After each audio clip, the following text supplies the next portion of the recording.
Okie dokie. Well, this hand is good against aggro, probably.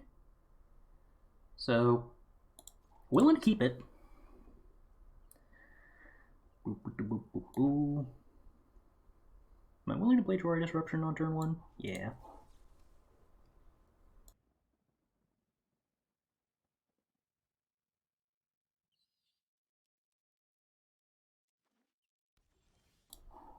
Alright. Sneeze complete. Playing against something Izzity, probably dragons, would make me kind of wish that I had a Jwari Disruption if that was the case. Not a lot of my removal is super excellent against dragons, although Soul Shatter's decent. If they play an egg, I can Path of Peril it.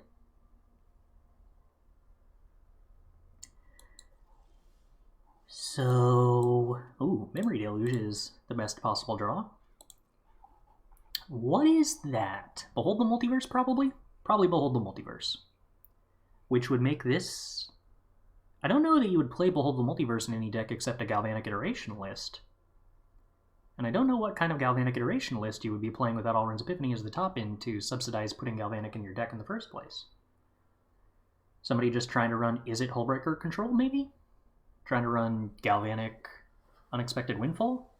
I don't think that works, but I respect the attempt. I would like to resolve Memory Deluge here. Vanishing Verse seems good. Celestus versus land drop, huh? Probably Celestus, because I got a lot of stuff I want to loot away. Is It Dragons has been a deck in Standard? Yeah, but that deck doesn't typically play Behold the Multiverse. Usually the reason to play Behold the Multiverse is that you want more stuff for your Galvanic iterations. Yeah, Prismari Command into Goldspan is sort of scary. Would like to attempt Celestus and see what happens. You got a negate? No. You got a Jwari Disruption? Oh, saw it coming. Okay, that's what it is. Yeah, that sort of makes sense. I still don't think Saw It Coming is good enough to play, having played a lot of Saw It Coming in a lot of Goldspan Dragon decks. You just don't have the time necessary to foretell it. But understandable to try to go back to that. Draw a card. Yes. Meathook Massacre. Not stellar. And we'll get rid of Parasitic Grasp here. More Celestus. Huh. Well, I can keep running these into counter spells.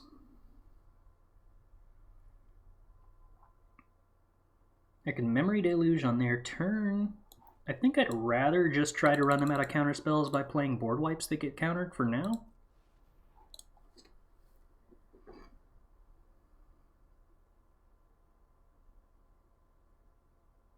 It could be Demon Bolt, but most of the reason to run Demon Bolt, again, similar to Behold the Multiverse, was Galvanic Iteration synergy.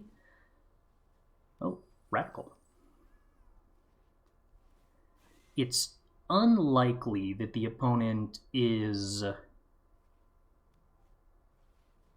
playing Demon Bolt without Galvanics.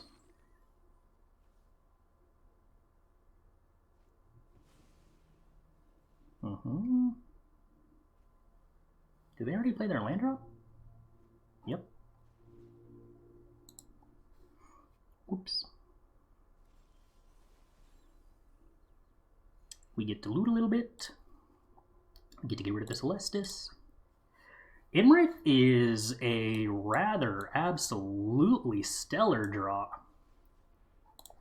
Hello, my slightly bigger than their thing that hopefully forces a counterspell out so that I can Vanishing Verse the Goldspan Dragon.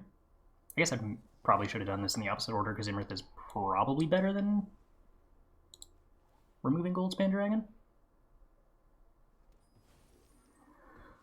Yeah, I think I messed that up a tiny bit. I guess they could have Fading Hope for the Iymrith and then I'd be in trouble. Alright, more card draw. Yup. Not guaranteed that Iymrith was better, to be true. Fair.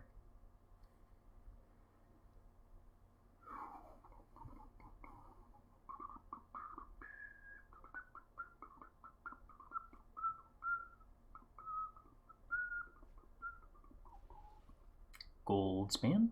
And a land. Alright. My life total is suffering. Down to 6. Would be a good time to draw a Disdainful Stroke. Opponent finds more counter spells.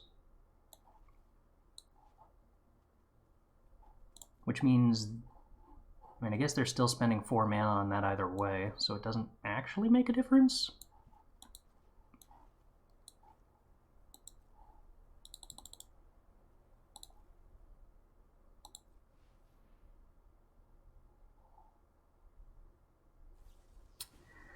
Well, for the rest of the game, I'm now dead to a Goldspan Dragon. It's not a lovely spot to be.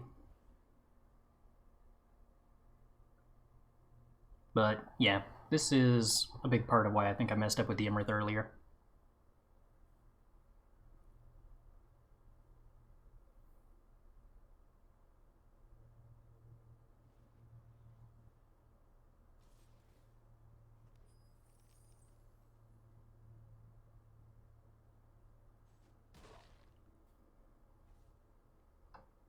Just need 2 day-night cycles to get up to 5.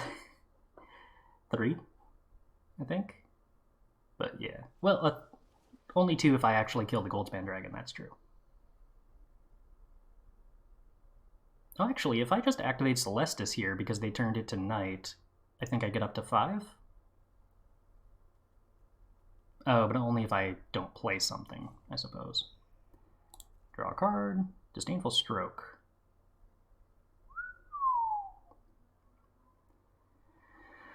Well, that's interesting, isn't it? I would be so happy if I just had that in hand. I could just activate Celestus here. Go to 5. Pass to their turn. Try to find a removal spell for Goldspan Dragon or a Planeswalker. Instead of Path of Periling the Goldspan Dragon.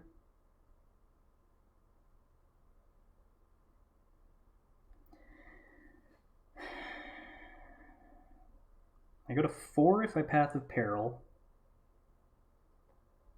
If I hit an untapped land, I can Path of Peril and go to 5.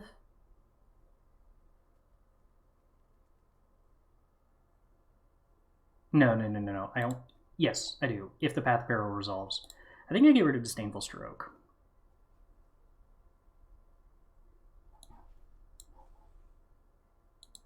Alright, Path of Peril, but this needs to resolve for me to live. Okay, so we do gain a life. Play the land. Activate Celestus. Don't draw a card. I mean, I guess I could put Memory Deluge in the yard. Yeah, that's actually a reason to draw a card. No, it's a good card. I'm sad. Okay, gaining life. Still taking action because I can still hit Memory Deluge. Get rid of Bloodchief's Thirst. Gain some life. Okay. Pass to the opponent's turn.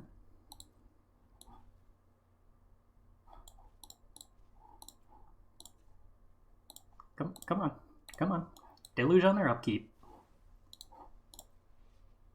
Success?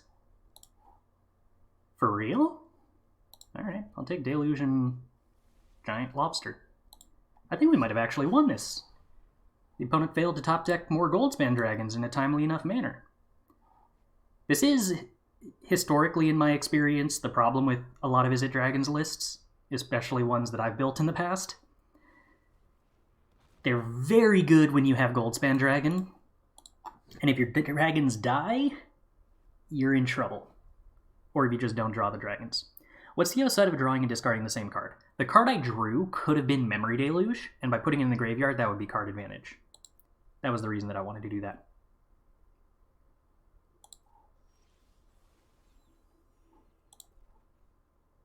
More horrors.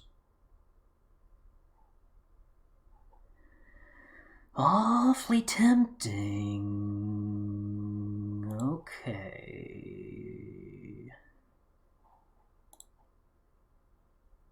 No, I think I gotta go rid of horror here.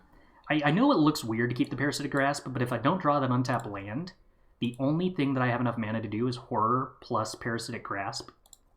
And I think I'm worried about them, like, Windfall, kill me with egg triggers. If I don't hold up Horror plus Bounce Egg. That said, 4, 3, yeah. Now that I did draw that land, I can get rid of the Parasitic Grasp. Pretty sure this is standardly the problem with dragons, not historically the problem with dragons. It can be both. Actually, no, that's not at all Dragon's problem in historic. You have a good point.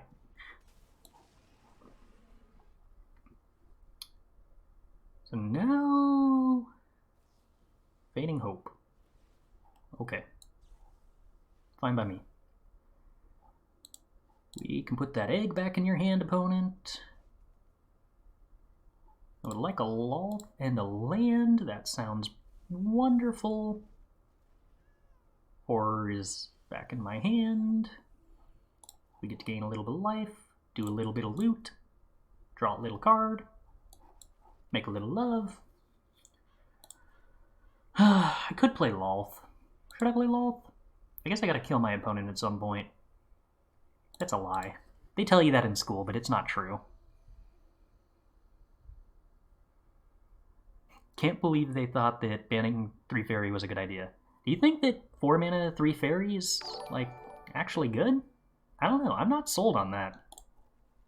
I find myself pretty skeptical of the idea that that card's, like, worth playing at 4 mana. Very annoying when it's in play, yes. It's probably not actually, like, a fun card, but I think that there is a wide gap between cards that are not fun and cards that are actually, like, really good.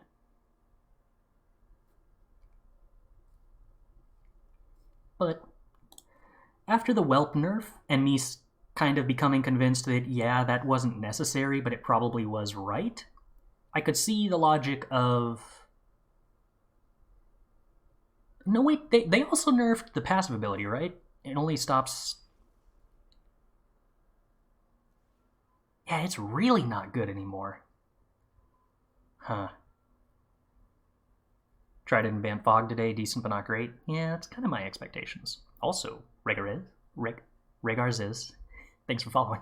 Glad you're enjoying the stream. I expect it'll be all quite a bit less over historic in about 6 days, after a lot of people jamming it realize that it is not an effect that is, like, capable of being played and not dropping you behind when it costs 4 mana. Okay, so we want Iymrith, we want Infernal Grasp. Do I want Jacob Alkin? I kind of maybe want Jacob Alkin. I definitely want Disdainful Stroke. I probably want Bloodchief's Thirst. I don't want Parasitic Grasp. I'm not super into Meathook Massacre. I don't want Edgar. Do I want Go Blank? Do I want Sorin? My opponent's playing Prismari Command, which makes me not, like, super love Halkin, but I think that that's still, like, an idea. That makes Path of Peril pretty bad, though, doesn't it? No Path of Peril plans today. Go blank, go blank, go blank, go blank, go blank, go blank, go blank, go blank, go blank, go blank. Do we play go blank? Is that better than Sorin? Do do do do do do do do do do do do do do do do. What about playing it to protect your creativity combo? Might still be worth it, maybe. But, like, the fundamental problem with trying to play Teferi, I guess, is what we're gonna call it now, to protect a combo, is that implies you have a match where your opponent is playing instant speed interaction, where you were able to resolve a 4-drop. It is just, like, so much harder to resolve a 4-drop than it is to resolve a 3-drop. By a lot. I think we're gonna go with Go Blank. I don't know.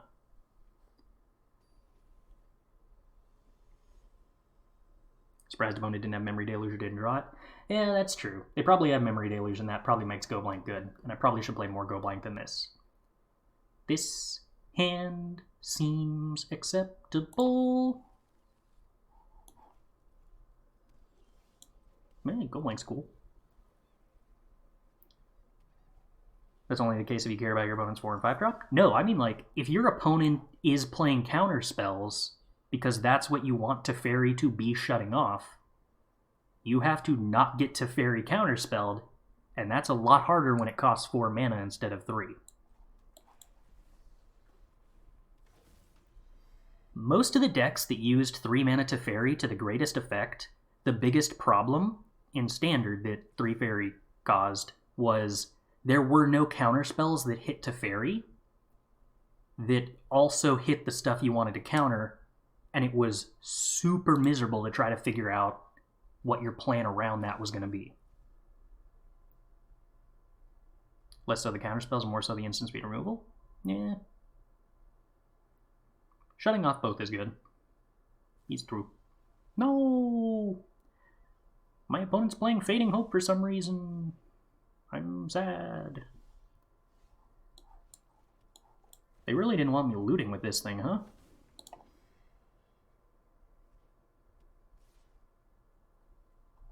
Boop. Then it's counter this and I don't really care. Don't counter it and you lose on the spot. I mean, you care if they counter the Teferi.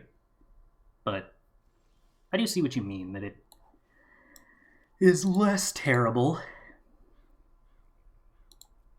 So we need to not die to Malevolent Hermit. I don't think I can let them resolve Memory Deluge here. I've got Go Blank for it, so that's kind of nice. The trouble is that now I don't have double Disdainful Stroke if they wait until turn 6 to cast a Goldspan Dragon. I really need them to play something here so my Go Blank knocks out their whole hand. And also to tap out so they don't have Hermit for my Go Blank, come to think of it. No, opponent, that's not what I meant.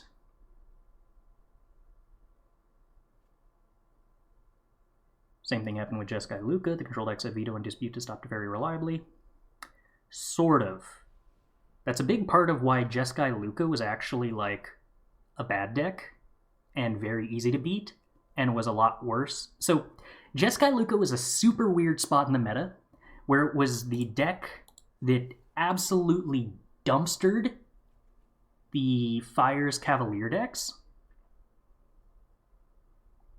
but the Fire's Cavalier decks were better against like literally everything else.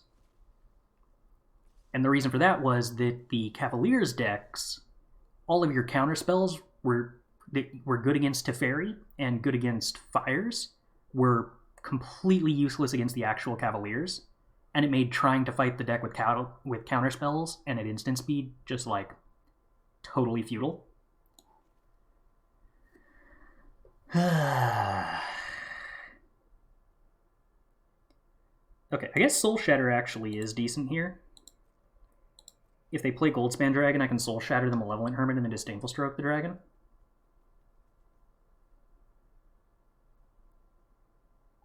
But to continue the history lesson, the Luca Fires decks, all of your counter spells that countered Teferi also countered Fires and also countered Luca. So it was really easy for all of your answers to line up against all their threats, and the deck was much easier to hate on as a result.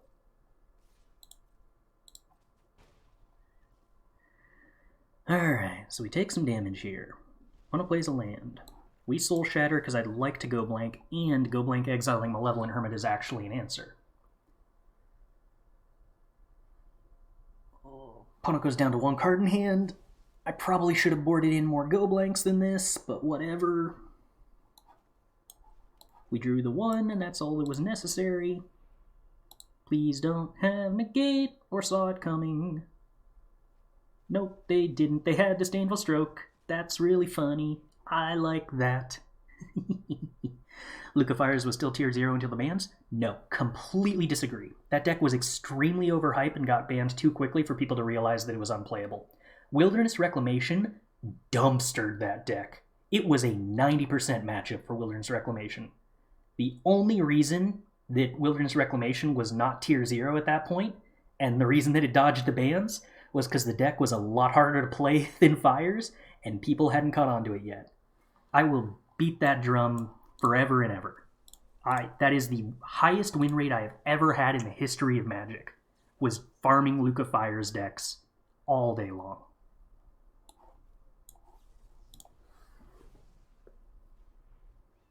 That's, come to think of it, actually, that is literally how I made it into the Rivals League, was events where I did extremely well farming that deck in particular. I think I just get Iymrith and Disdainful Stroke here, so that I have a counterspell to their Memory Deluge and a creature in play that doesn't care about Goldspan. I do have to hope they don't have a counterspell. They do not. Excellent.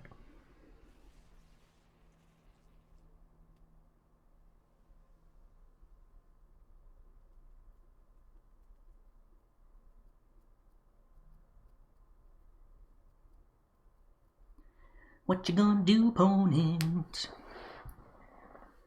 Gonna do nothing, that's fine by me. Well, I'm gonna have to counter the Memory Deluge, so I might as well Memory Deluge, so that I might have a chance of hitting this land drop. Good attempt, opponent. I appreciate the timing. It was correct, but not successful. Jwari Disruption, sure, and I suppose Vanishing Verse is correct. We're gonna make this land drop. Not really interested in the Goldspan Dragon being able to attack me.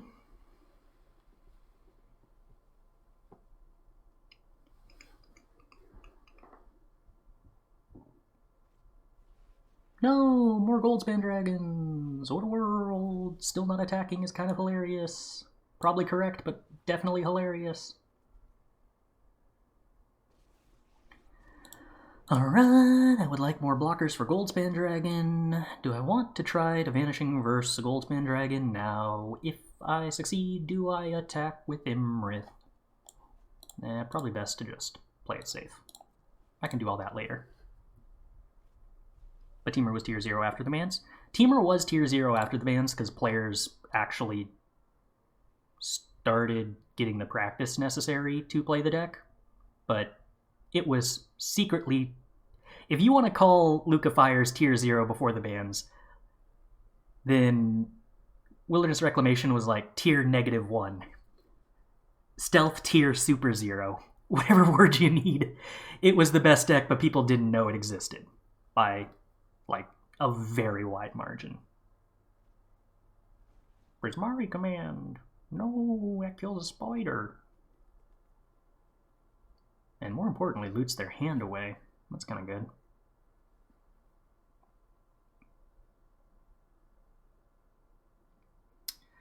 Guess that means I'm Vanishing Verse a Goldspan Dragon in response here. Oh, target player creates a treasure token? Okay. What's the implication of that, opponent? You got a Memory Deluge in hand? Want to attack with Goldspan Dragons and make infinity mana?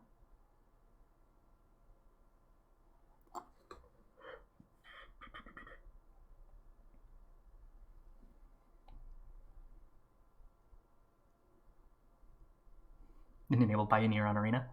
I admit I don't actually know like anything about Pioneer, but there do seem to be a lot of people passionate about it, so maybe it's a fun format. My assumption was that it was probably faster than Historic, and so I probably wouldn't prefer it to Historic as a result. Ooh, Dragon's Fire not killing Iymrith is just delightful. I should probably just Memory Deluge at sorcery speed.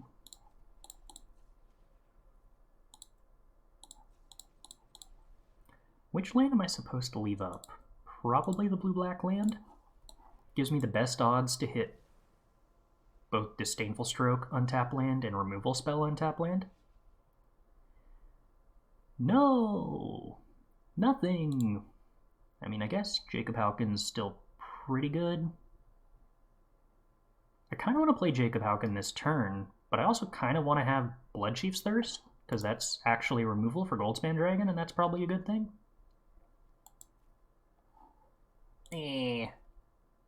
Who cares? Let's play Jacob Howkin. I want to cast a free Hullbreaker Horror next turn. Opponent's got priority, which means hopefully not Memory Deluge? No, Jwari Disruption. Okay. Fair. Fair beats.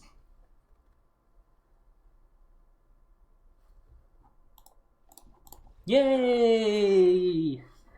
Play a 5/5 dragon and then bury dragons and card advantage. Actually succeeded. I'm admittedly kind of surprised, but how many Disdainful Strokes do we draw? 3? Alright, I'll take it. The go blank plan actually was like super successful and I should have boarded in more. If we want to talk about me having teamer biases, then there was a very long period last year where I was playing teamer adventures when that was probably not strictly the right thing to do. But I did wind up successful anyway, somehow. And then there was a period where I was running teamer adventures where nobody else was, because it was actually Gruul Adventures splashing Disdainful Stroke, and that actually turned out to be a really good meta call that I stand by, but it was sketchy. Whew. Mono red. I don't think I'm going to get a ton of use out of these Disdainful Strokes. I also don't think that I'm going to go to play this All the Storm Giants untapped, which is a bummer. I also messed up and probably should have played Shipwreck Marsh on turn 1 so that I could play Vanishing Verse into Disdainful Stroke while playing a tap land on turn 3.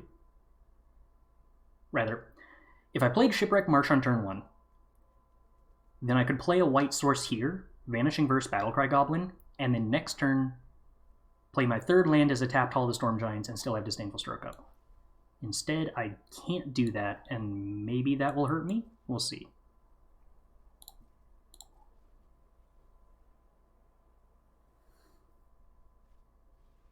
Goblin Javelineer. Okay. Want to see if we can bait the opponent into playing land, activate Battlecry Goblin? No. Okay. So we seem to be playing against Goblins Tribal. I have a concern that Disdainful Stroke will not be great against that.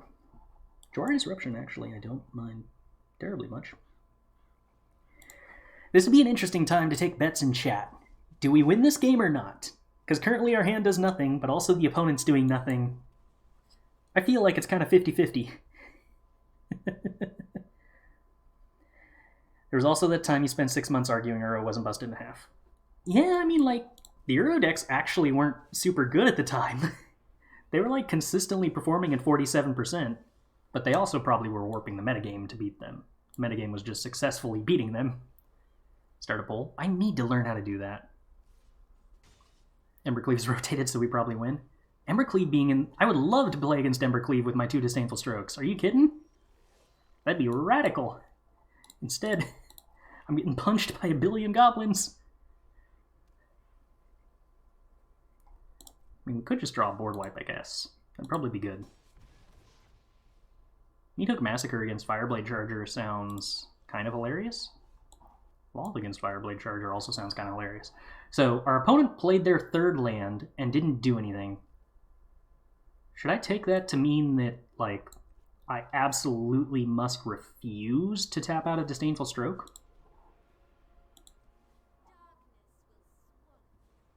Am I trading Lolth for 2 Fireblade Chargers? Yeah, kind of. Sweet! That Lolth was already dead, opponent. My confidence that I'm going to have a target for this Disdainful Stroke is going down rapidly.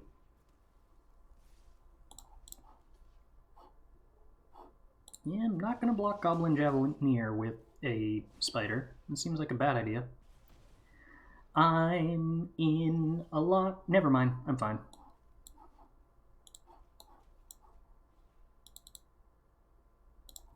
Let's play around some kind of pump spell.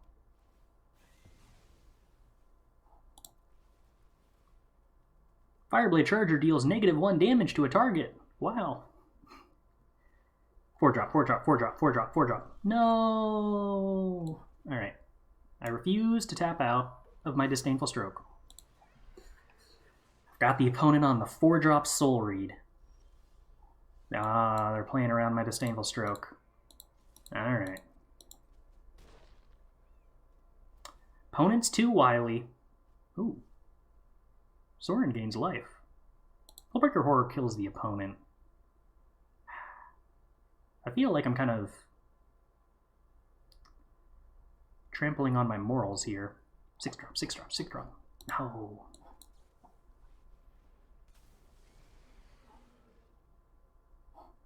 Oh, I guess I have lethal. Huh. That works too.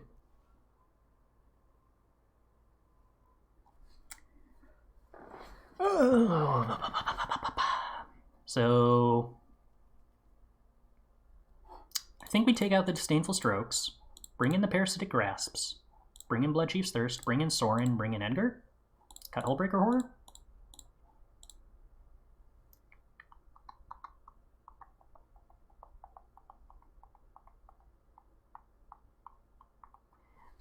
I don't think I'm supposed to play Infernal Grasp. Like, I could cut Iymrith to do it. I don't think that's, like, really a good idea, necessarily. Yeah, an army of 1/1s does not seem like the ideal anti-Meathook Massacre tech, does it? Well, Parasitic Grasp is probably a 3-drop, but it is also probably a good 3-drop. Alright. Lead on Hive. And probably play Hall of the Storm Giants, unless I top deck a Vanishing Verse. I do think it was right to play Hive first, specifically in case I drew Vanishing Verse over Hall of the Storm Giants. Need to play a black source. Doesn't matter if I play Shipwreck Marsh. Might as well represent Vanishing Verse if I can.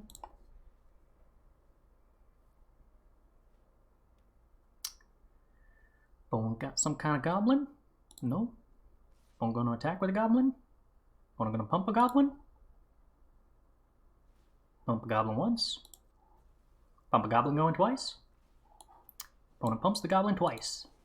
We will Parasitic Grasp the goblin and gain some life. Happy, happy, happy. Okay.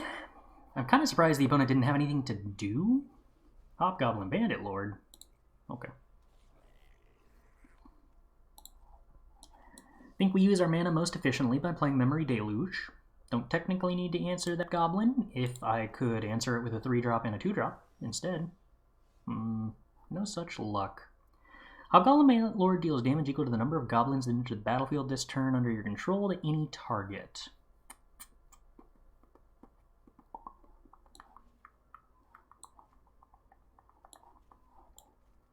I kind of feel like I'm probably just supposed to play Sorin and downtick.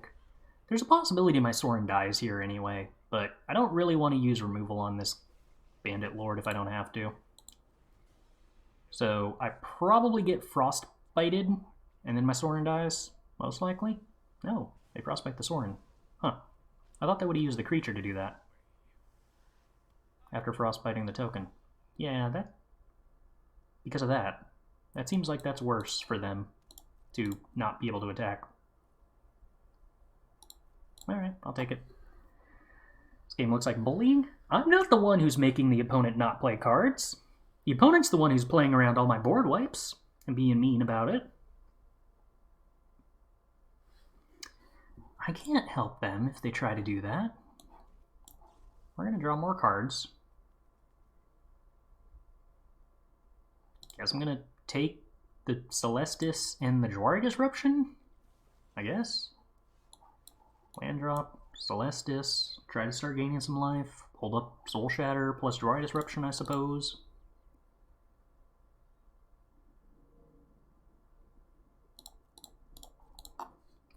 What's the Jacob Halcon for? Release low control mirrors? Yeah, I think I also boarded it in some matchups.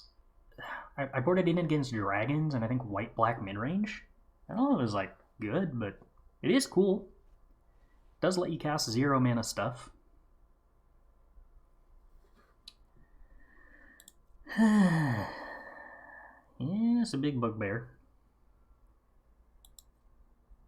Kind of concerning. Alright, what if I Soul Shatter? What do you sacrifice then, opponent?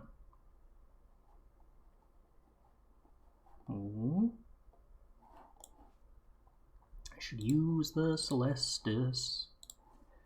On the off chance they go Artifact Destruction Celestus into something.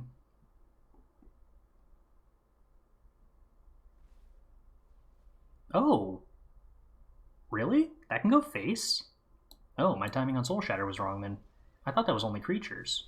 Wow, that's a better card than I'm kind of surprised that doesn't see more play. I guess because you have to play goblins. Huh.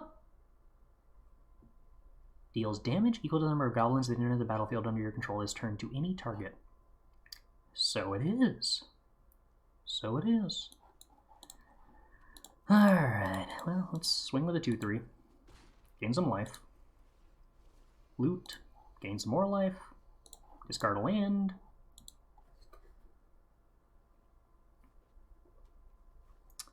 Opponent, you might have too many lands currently. Goblins gain haste. Goblins gain haste.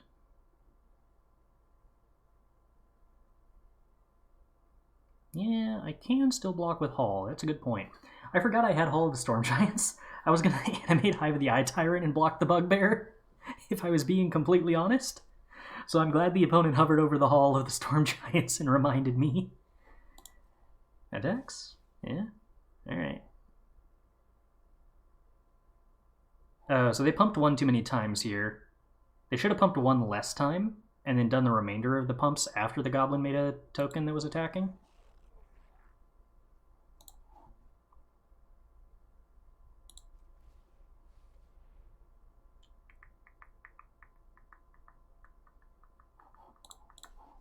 Blocks the big bugbear.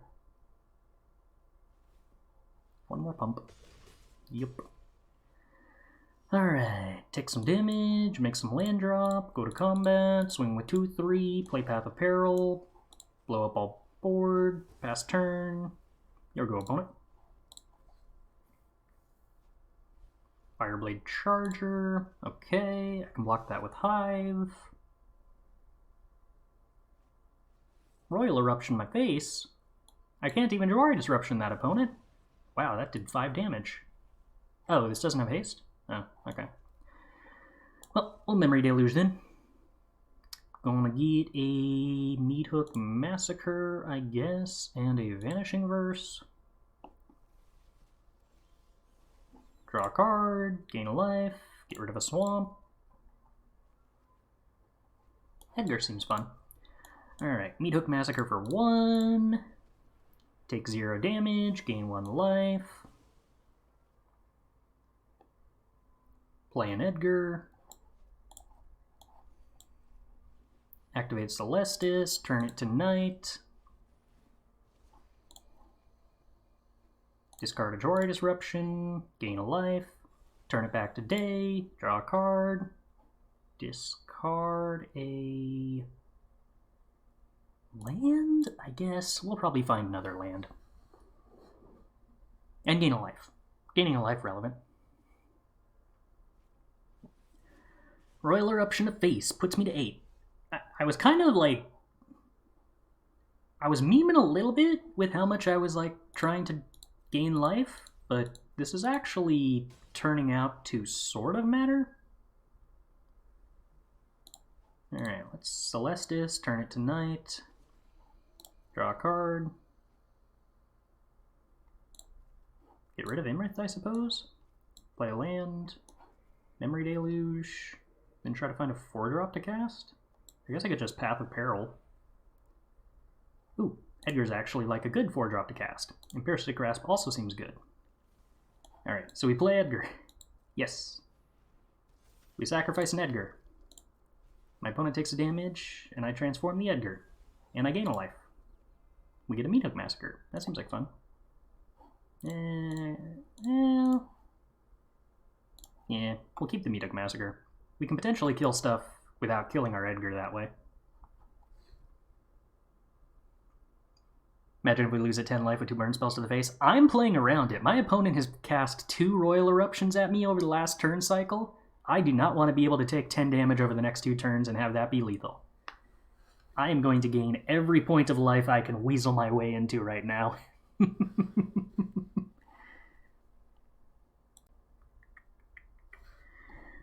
We will take a play. I'm willing to keep a hand that has removal into Celestus, I believe.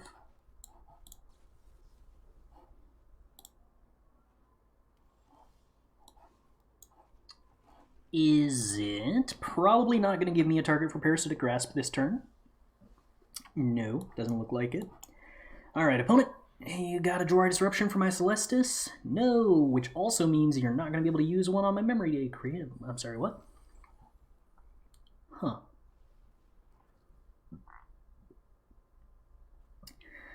Now, what kind of deck plays Creative Outburst, and why?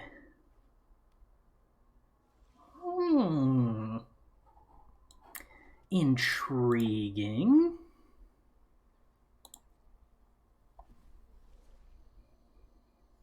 I imagine that means I probably want to loot away Parasitic Grasp, in all likelihood. Maybe? Is this like Mass Treasure Galvanic Iteration Mill? I actually so very much don't know. Could Memory Deluge here.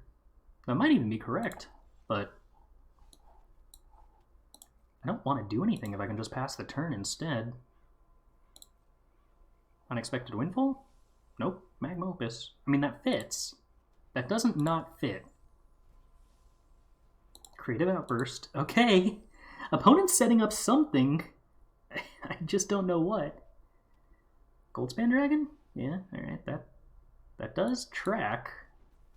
Alright. How many counterspells do you have to protect this Goldspan Dragon after you discarded your hand, opponent? Okay. Good talk. Good talk, good talk. I guess this is probably a good time to Memory Deluge, isn't it? I should be using the Celestus. My opponent's super likely to have Prismari Command in their Mass Treasures deck. Okay, Expressive Iteration is card draw. Yep. Kinda disappointed that I didn't find a Disdainful Stroke here. So if the opponent plays a Goldspan Dragon, I do get to loot.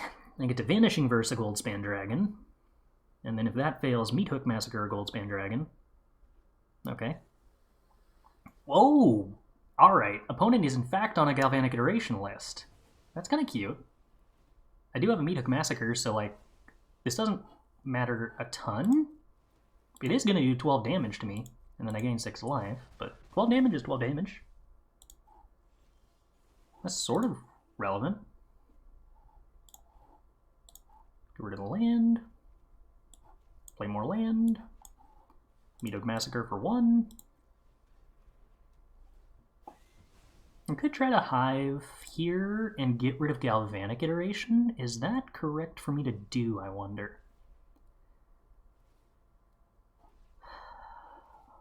With this much mana, they're probably playing something that Galvanic Iteration is good with. Or I could just resolve Memory Deluge, I suppose. Fight the opponent card for card. Let's draw cards.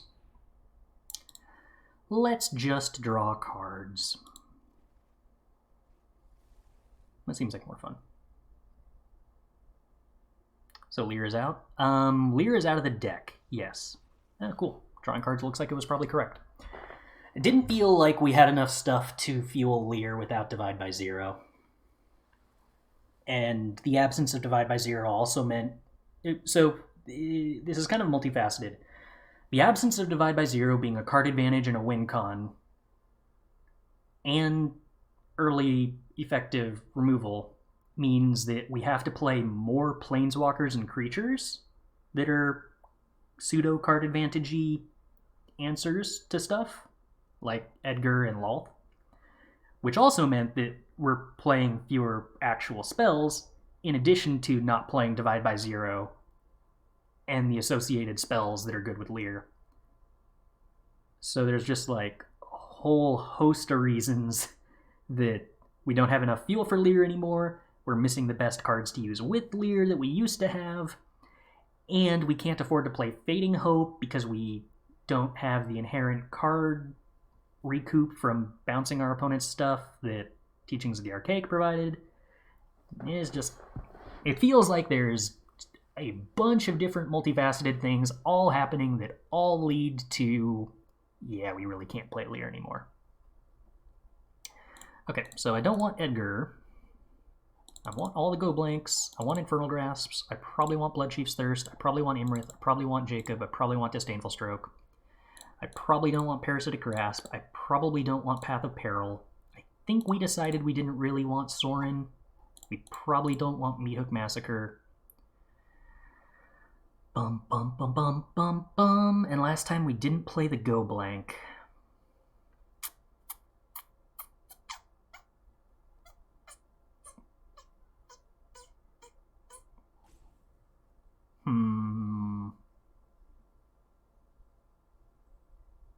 I'll probably trim a Bloodchief's Thirst. We'll see how much I regret that. Pretty sad about Lear being dead, was a fun card.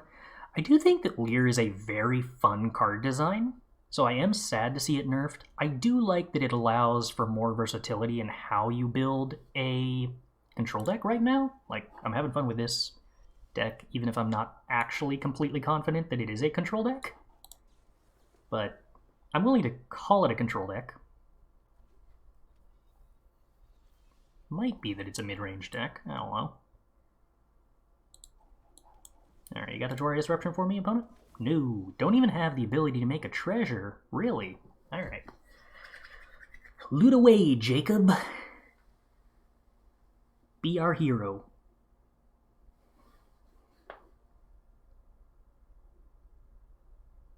Mostly starting by looting away your doppelganger that I don't really want.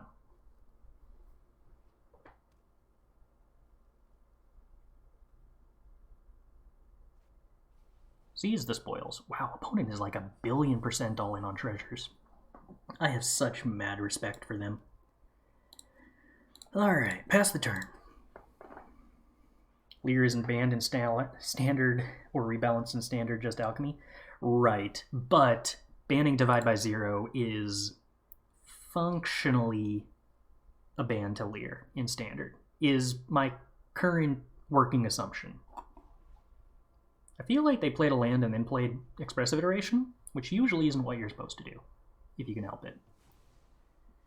Okay, well, now we get to loot, and at least we know not to loot away the Jacob. We can just get rid of the board wipe because our opponent hasn't played an egg yet.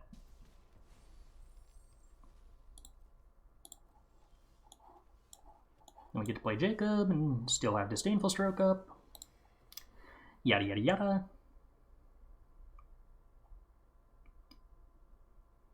If the opponent jams a Goldspan Dragon, we can Disdainful Stroke it and then play Iymrith, and that's probably a good thing. Burn down the house. Create a bunch of Devil tokens. I guess I can't really let that happen, even though I don't want to counter this. I probably should.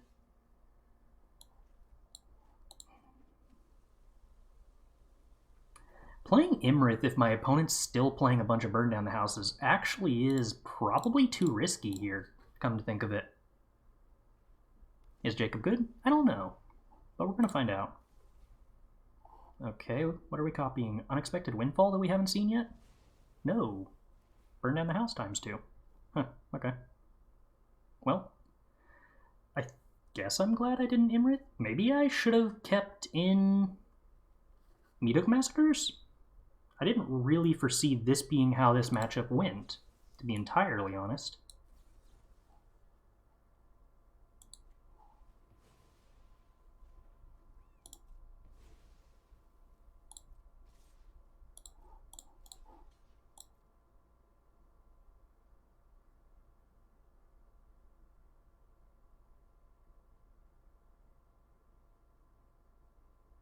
Yeah, this works.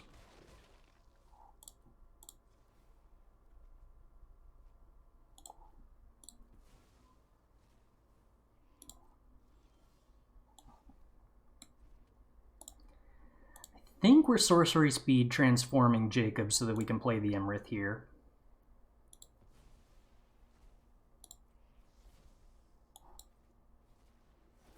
Alright, well, we got a card advantage engine. We just need to not die in the meantime.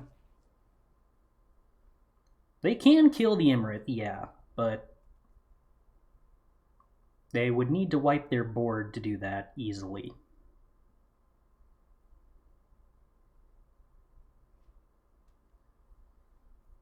I'm assuming with another burn down the house would be their only answer. Cool! Alright, so is Halkin's Insight good? I don't know. But it is a lot of card advantage in a spot like that. Come to think of it, have we lost with this deck yet?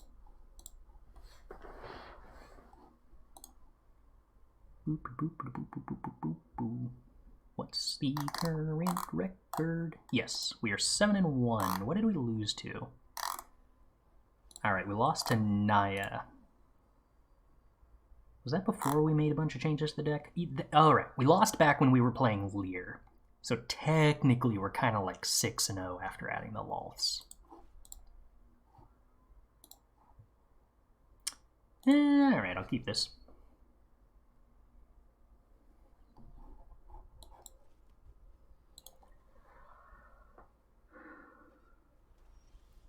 Boop, boop, boop. 3 Fairy was effectively banned on Counterspell for 2 years? Oh, hard disagree. I literally never stopped playing Counterspells at any time during 3 Fairy's legality, other than the one weekend where I played Bant Elemental aggro with 3 Fairy, and also Counterspells, I guess, technically. I guess I'm supposed to Vanishing Verse that? It's better than taking a bunch of damage to it.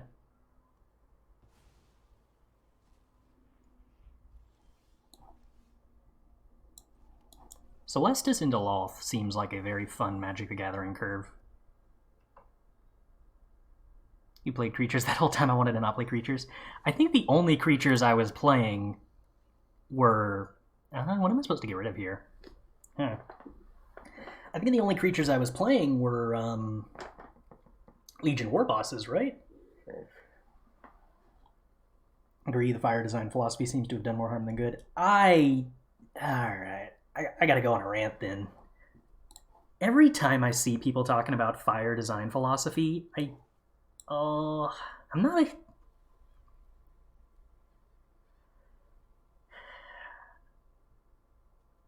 I don't want to be mean.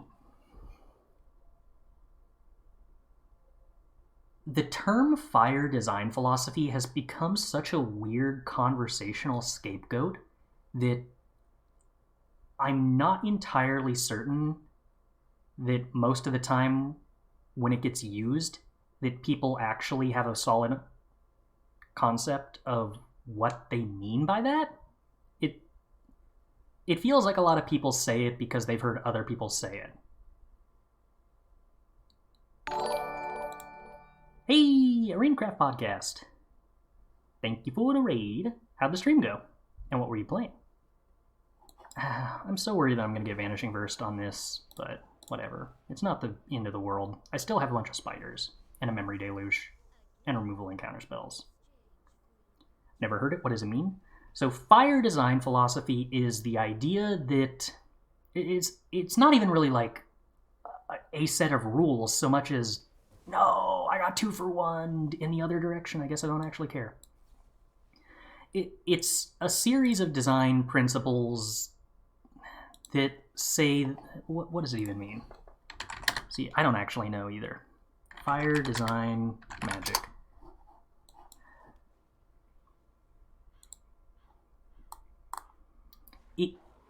It's the concept that magic cards should be fun, inviting, replayable, and exciting, and that those are 3 things that are important to keep in mind while designing magic cards.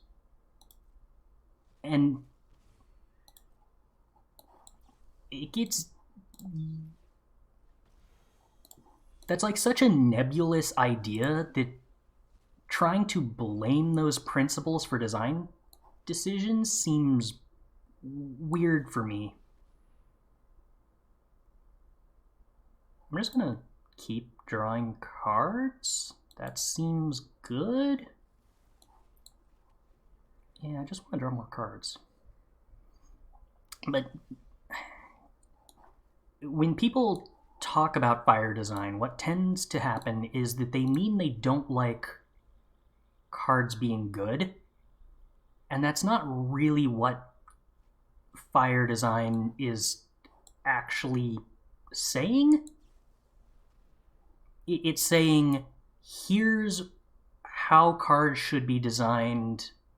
Here is a list of things to consider when designing cards so that you make cards that are fun rather than just cards that are interesting. And there is a weird nuance to that I'm not entirely certain that I'm super equipped to do justice.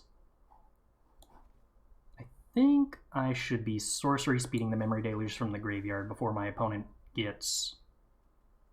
that was interesting. Before my opponent gets the ability to exile them. Yeah, it's fake values that aren't actually new. So when people talk about how fire design ruined Magic, they tend to mean that, like, good cards ruined Magic. And saying that, like, this list of things to remember when designing cards so you don't make cards that are not designed well is responsible for that is, like, a weird misattribution of the incentives that cause power creep, I think. All right, that last sentence I actually dig. I think that was reasonable. I don't want to take lands, but I want to make land drops. I'm going to take lands. I'm not going to take this Bloodchief's Thirst. I'm going to take... I got 2 board wipes. I don't need Bloodchief's Thirst. The philosophy sounds good in theory, but the practical consequences have been a ton of broken cards and less fun Magic. Like...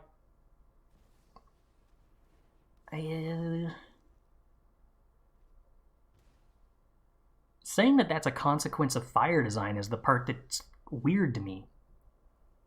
Because, like, it's not like any of those principles make cards busted. Power creep happens no matter what, and honestly has happened throughout all of Magic. I don't even know that that's necessarily, like, something that leads to less fun games of Magic. I agree that unbalanced formats is not ideal, but balance is an equilibrium about the interplay between cards. It does not actually have anything to do with the individual power level of any one card. It might have something to do with the power level of cards relative to other cards, but, I don't know. I think I just want to not let them have a board, and then I probably just want to play Edgar. I'm kind of autopiloting here, which isn't super great.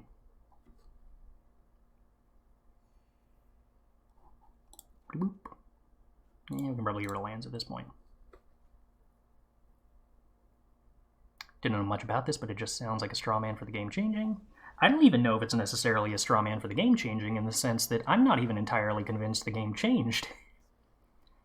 But I feel like power creep and balance issues have always existed. Would I rather Path of Peril here or Meathook Massacre?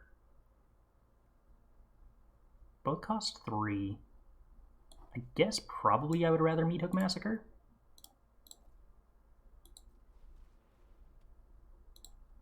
Both ways I get to kill the Lolth. And that's what matters.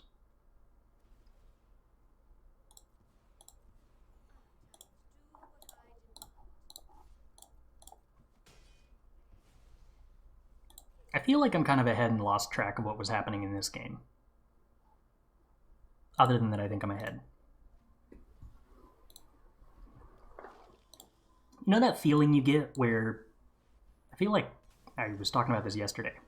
You know that feeling you get when you are reading a book and you realize that you, like, haven't actually consumed any of the last page and a half that you were physically reading? That was happening to me here, except I was just drawing cards. Didn't know what was happening, just drawing cards.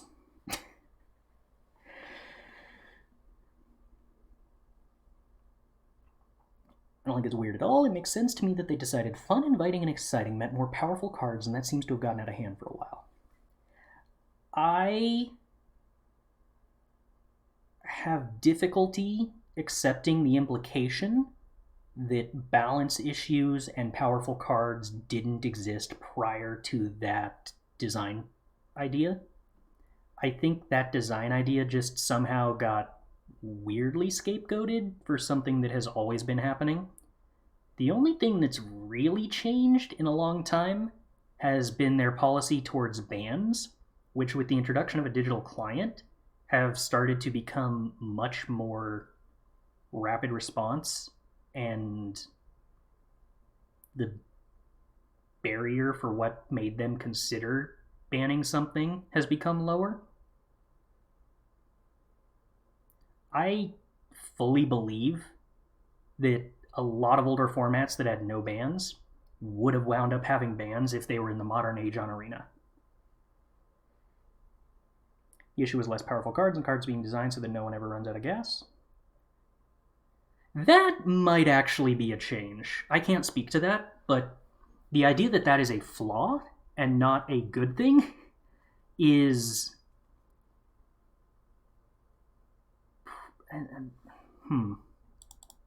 I don't know. I feel like I prefer games where both players have lots of options, and the idea that you would design around players running out of options? That doesn't sound fun to me. It sounds like a strategic element you can consider, but yeah, I don't know that I would actually buy that as being more fun.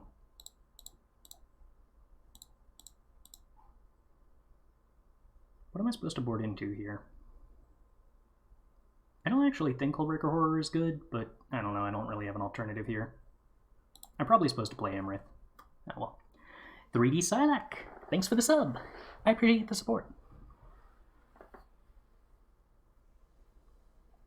But it does look like there were more issues after they announced Fire, so I don't think it makes sense to associate Fire with that. So I do think it makes sense to associate Fire with that.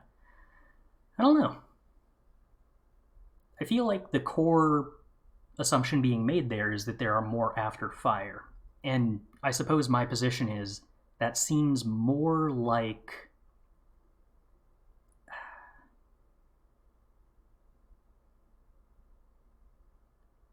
I would agree that there was more complaining about issues and that more was chosen to be done about issues. That does not mean that there were more issues. I wish I knew the actual name of the analogy that I'm going to draw, because it was part of some study and it's got an actual mathematical term.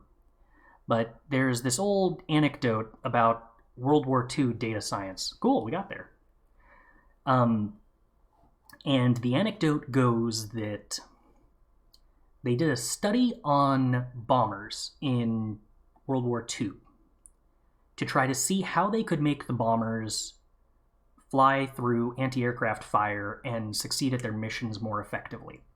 So they did a study on all of the planes that were coming back from different air raids, and they looked at where the planes were coming back with bullet holes showing where they were getting shot, and they put more armor where the planes were getting shot. And less planes came back, and it was like a abject failure. Then somebody came up with the idea of, don't put armor where the planes are getting shot. Put armor everywhere the planes weren't getting shot. And way more planes came back. Missions were more successful. And the reasoning behind it was actually that the data they were collecting, where the planes were getting shot, was all from planes that came back, that got shot in those spots and didn't blow up. Whereas all of the data they didn't have, all the spots the planes weren't getting shot, well, the planes were getting shot everywhere, an equal percentage of the time, but it was the ones that didn't come back that got shot in those spots, meaning those were the critical spots. The interesting part of that story being, it's a lesson to be cautious about the data that you are getting, because the data you use is only as useful and is exactly as biased as the ways in which you're getting the data. Which is to say, more complaints after fire doesn't mean that fire caused more problems. It means that factors exist, or it could mean that factors existed that caused more complaints in the first place. And the biggest factor in that, to me, is that the popularity of MTGO, and following that, the mass popularity of MTG, or Magic Arena, means so many more games get played, and so many people now play massively more Magic than they used to on a weekly basis, that metagames get solved faster, and biggest factor of all, players get way more bored with formats way more quickly. And that's just a product of previously the way people played was that they played like 1 or 2 times a week, FNM, maybe a Pt.2 here and there, and then testing with their friends and their local groups. And in a month, maybe most players would play like 15, 20 matches of Magic on the high end. No, probably not on the high end, but, you know, something like that. And most of those players, when Arena came out, started playing that many games of Magic in a day or more. That tends to lead to burnout and interest in formats a lot faster. No one complained about Guilds of Ravnica and RNA, though. Arena was around for that. There was tons of data. I don't agree with that. Wasn't like Hydroid Krasis one of the biggest offenders in terms of people wanting to complain about fire design? Those formats were great, and I don't think they needed bans, but yeah, there were lots of complaints regardless of that. I think history just bore it out that very soon after we realized, oh yeah, it could be less balanced than that, huh? Oh. Alright, what do we got this time? Wow, we're up to rank 500. Alright.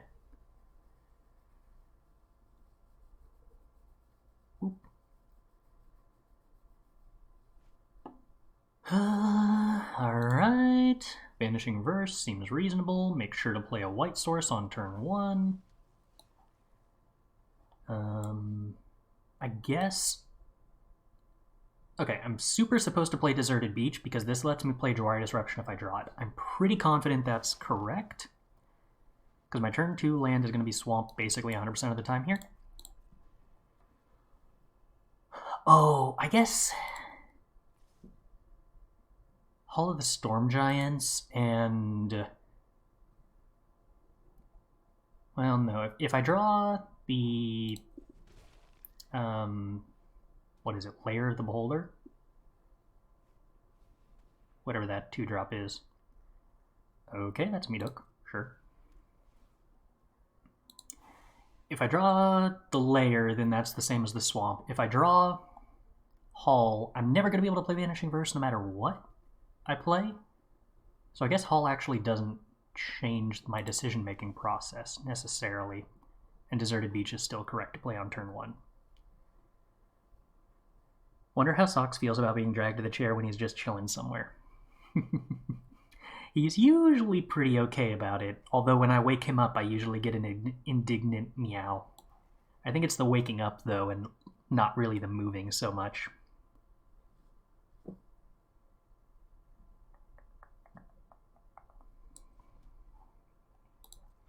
I don't think it's worth Vanishing Versing the Shambling Ghast. Feel like I could try to save that for a Lolth or something. I've got the Disdainful Stroke to answer a 4-drop. Oh, okay. Well, opponent's not giving me any reason to do anything, so I'm not going to do anything.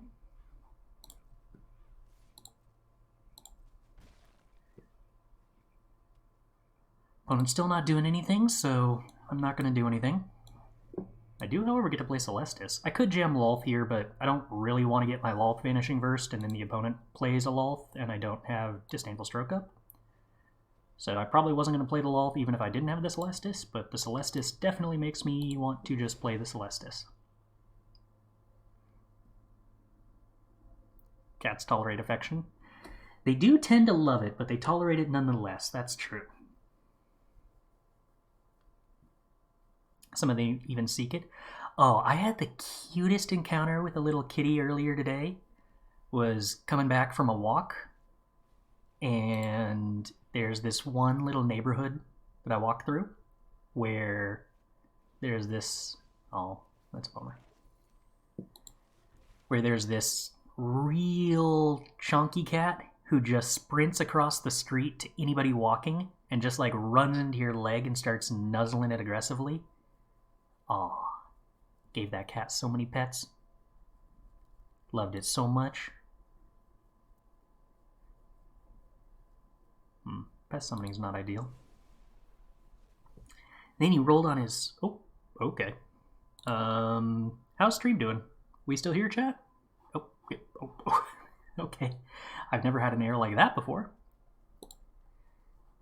Anyway, then he rolled on his tummy, and I pet his tummy, and he scratched my hand and bit it, and then, like, still rubbed and licked it.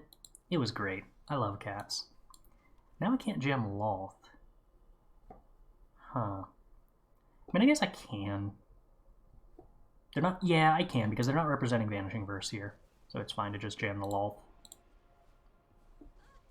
It's if they Vanishing Verse the Lolth at the end of turn that I think I'm in trouble. Wonder if Sox is mad you're cheating on him. He didn't seem to mind. He didn't even get upset at, like, the smell or anything. I think he's just kind of chill.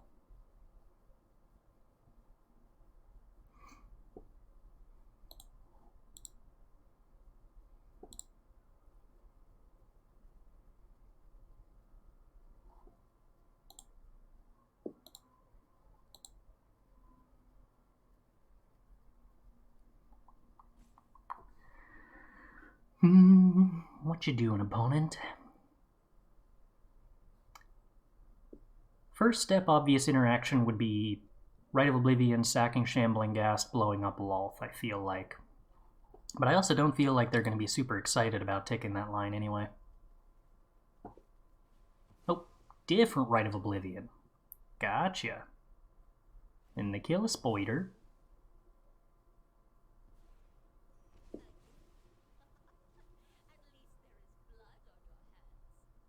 And then nothing? Wait, why cast the cheaper Rite of Oblivion instead of the more expensive one? I guess they want to, like, have mana to feel a rune? Is that the idea here? Huh. Okay. Well, drawing a land was radical. I feel like now I get to Hullbreaker Horror? And, oh, Vanishing Verse, possibly. Would make sense. There are a bunch of outdoor cats around me that I'm trying to warm them up to. Good luck. I feel like this cat in particular, the charging headlong into legs and rubbing aggressively, probably meant that there was less warming the cat up to me and more of the cat warming me up to it. Do I just jam Lolth here?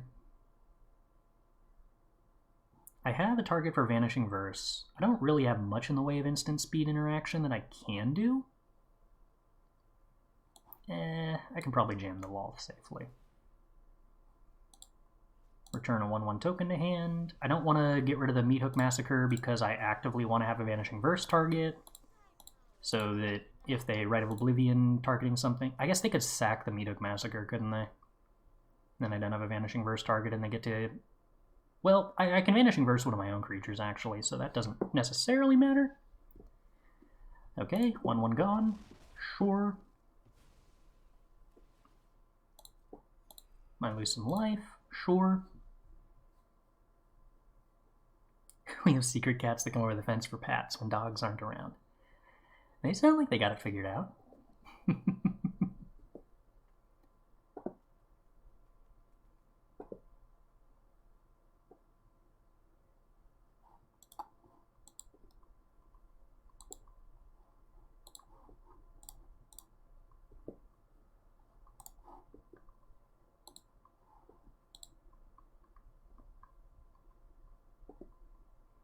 The beautiful thing about the fact that both of these Rite of Oblivions are in the graveyard now instead of the opponent's hand is that bouncing them actually exiles them, which is sweet. Do I want to target a spider with a Vanishing Verse? Yeah, unfortunately. So this is actually exiled. And a Vanishing Verse too. I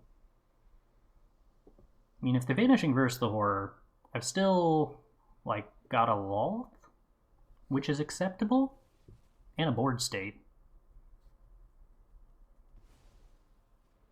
It might actually be better off Vanishing Versing the Lolth, I guess. Nope, they go for the Horror. Okay. I'm kind of surprised they didn't start with that.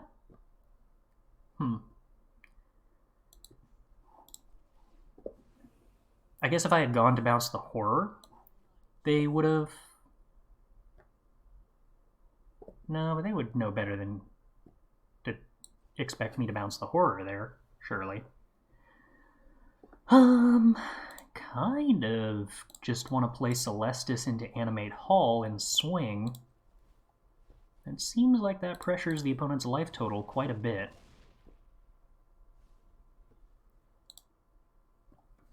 I mean, I got a Lolth here to continue to draw cards, and we got a lot of damage on board. The opponent doesn't have a lot of time. I guess I gave them an opening to play Lolth?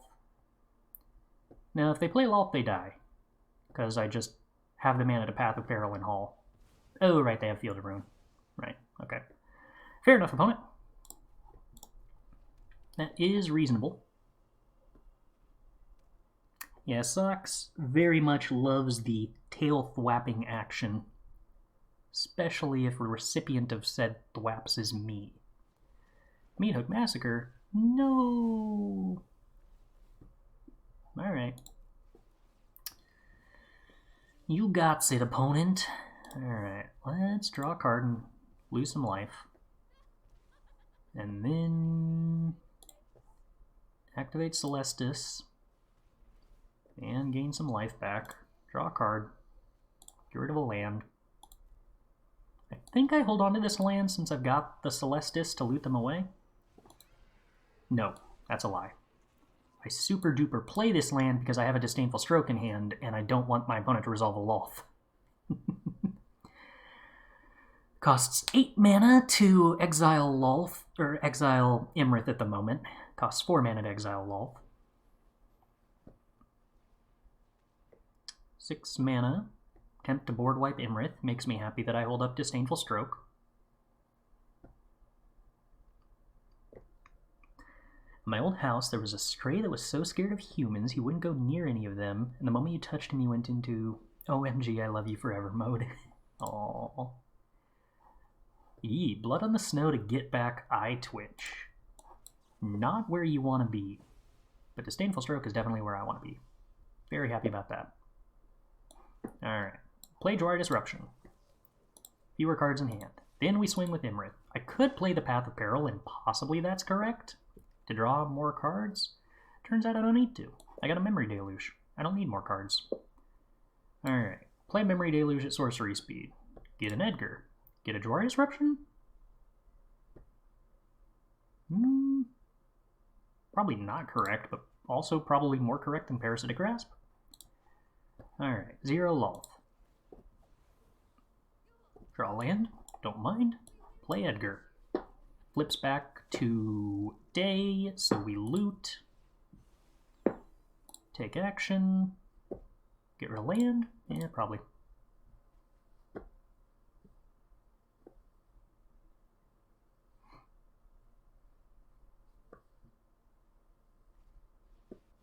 Blood on the Snow.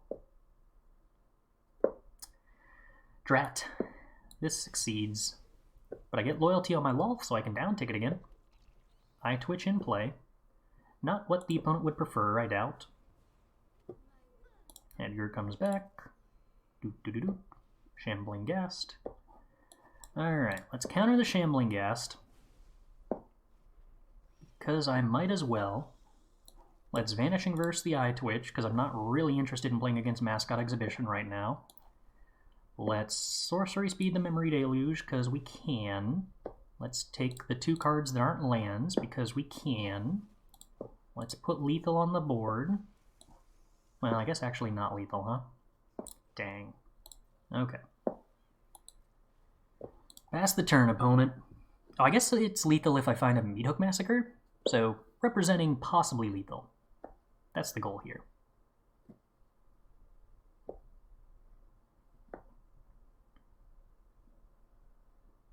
Yeah, you feeling cozy, buddy?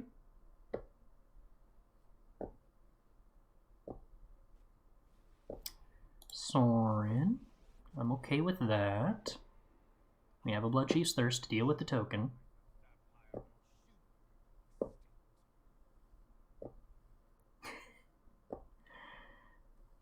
Blood on the snow? As in no for me, because I killed my creatures? Is that what you were going for? A land? I don't think that's going to do it, opponent. Ooh, alright. I don't think my lands are going to do it either, though. Fair enough.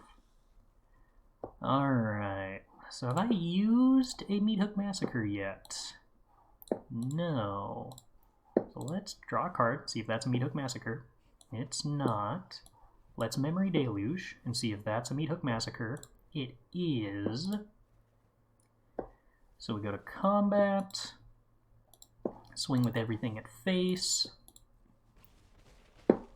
They have a Meathook Massacre. That's not how any of this works. I don't have instant speed removal spells. Active player, non-active player. So I have to kill a creature on their turn. But I do think that I want Meathook in play for 0, so this was still correct. This means they can't board wipe me on their turn or they die. Because my Meathook triggers will resolve before theirs on their turn. So 3 fairy rebalance to 4 CMC and historic legal. Esper Super Friends now a thing again. The trouble is, I don't think that Super Friends needed more 4 CMC Planeswalkers. It has like a billion of those. It kind of needed more 3-drop Planeswalkers. Ironically. Okay, let's play Go Blanks, let's play Sorin, let's play Edgar. I guess let's play Disdainful Stroke? I don't know. Play Iymrith, Jacob, got Bloodchief, got Parasitic Grasps, got Soul Shatters, maybe? Gotta keep Path of Peril and Meathook Massacre. I can probably get rid of Hullbreaker Horror. I can't tell whether Iymrith's actually good against white-black or not. It probably is good against white-black. I mean, it does block.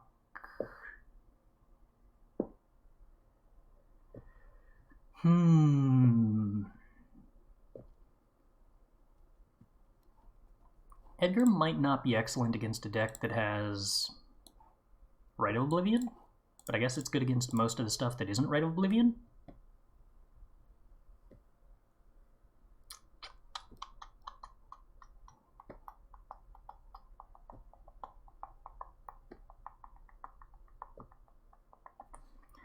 What are we supposed to cut here? Is it Jacob? Is it Edgar? Is it Disdainful Stroke? Is it Vanishing Verse? Maybe? I'm gonna go with probably, I guess I don't really super want 3 Edgar.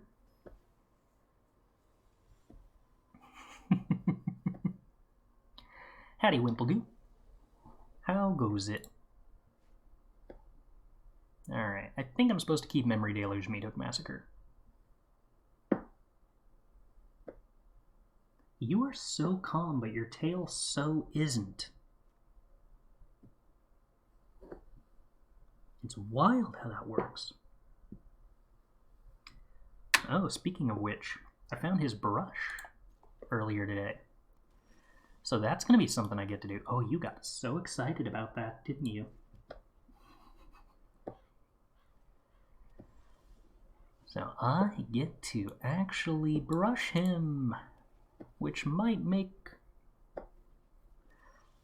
having my face filled with fur more tolerable. I totally played that Hengegate Pathway, even though it was the one land I knew I needed to not play so that I could have Memory Deluge.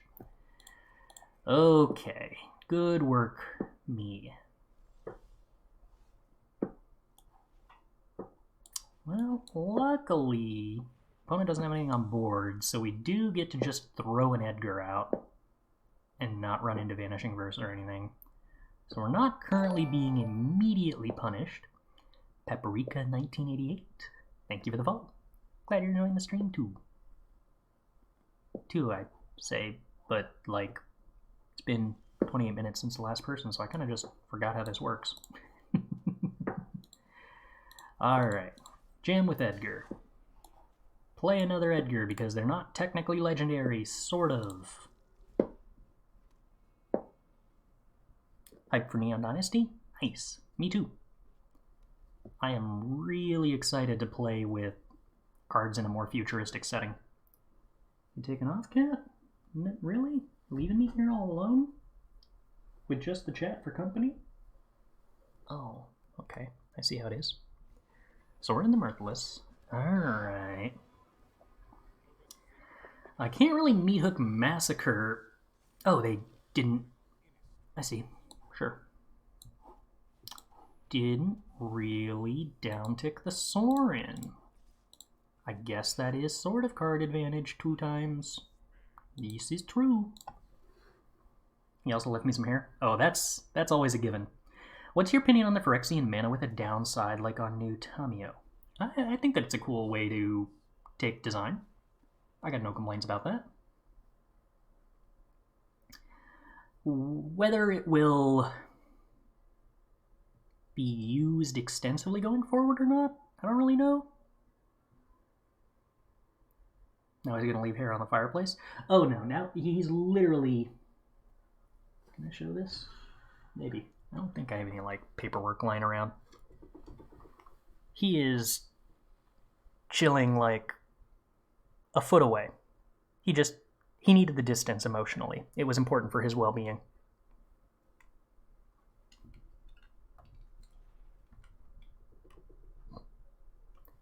Alright, is that in frame? Yes. Wait, they took something that wasn't Memory Deluge? Wow. An Edgar? Oh no. Okay, well.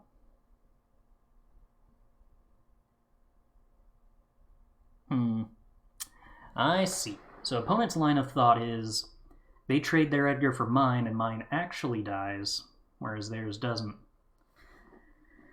Well, opponent, you're completely correct, but I do still have to kill that Sorin.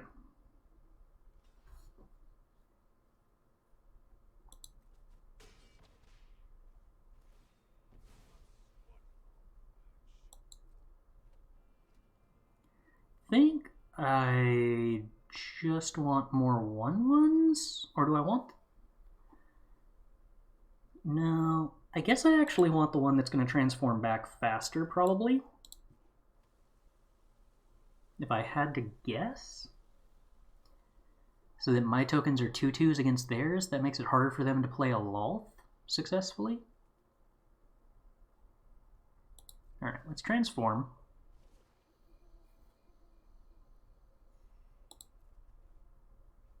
New Tamiyo seems good, no? I mean, decent, it's a 3-mana Planeswalker? No, it's a 4 if you pay life and 5 if you pay the full cost, I think. I'm going to get rid of Meathook Massacre. I think I've got a better board state, so I don't need a board wipe, but we'll see how much I regret that. I mean, having it in play if we're having a token war is actually probably important, so maybe I regret that. Maybe Iymrith doesn't matter, and Meathook Massacre was better. Yeah, Rite of Oblivion, the Edgar Coffin, sure. I'm going to pretend I have negates in my deck, even though I don't. Grab an Iymrith, lets us jam the first Iymrith without too much concern.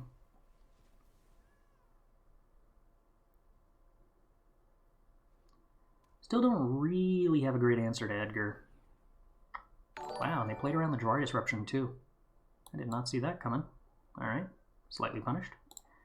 Land's gone. Unique novelty. Thanks for the follow. Glad you're enjoying the stream. I suppose the timing that I used the Memory Deluge there was very bad, but oh well.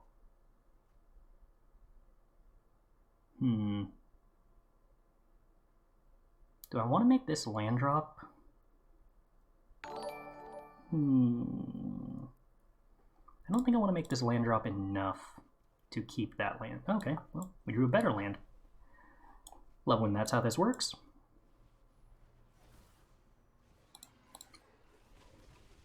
I didn't actually want to make that land drop. I'm not playing around a second go blank. I should have held on to the land. I couldn't resist the urge to just jam a land. Hopefully not punished by it. Alright. Not as punished as I could have been.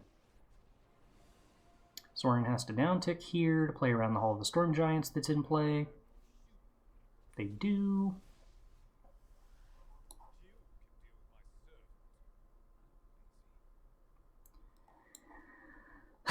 So do I expect that the opponent actually has a go blank? I feel like they would have used it last turn if they did.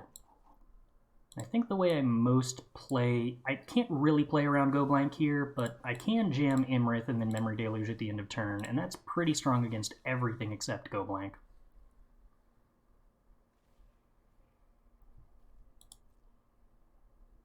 Oh, shoot. I meant to do a review of the cards that got spoiled today. Maybe that's how we're gonna wrap up this stream then. Although that means I actually have to, like, set that up on the fly? I don't really want to set up a new scene to show off a web page on the fly. So maybe we're gonna do that tomorrow instead, because I forgot to do that at the start.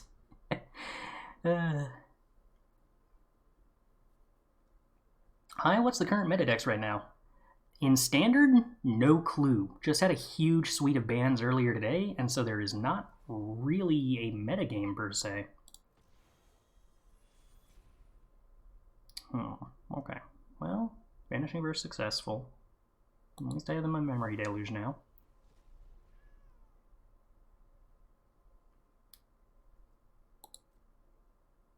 We can't go through Scryfall. I can. It's not that there's not a website for it. It's that I literally don't have the stream, or I don't have the scene set up in OBS that would have it on the screen. Like how I can switch between these different screens. I need to make one, and I have no clue what making one while you're actually live does or looks like.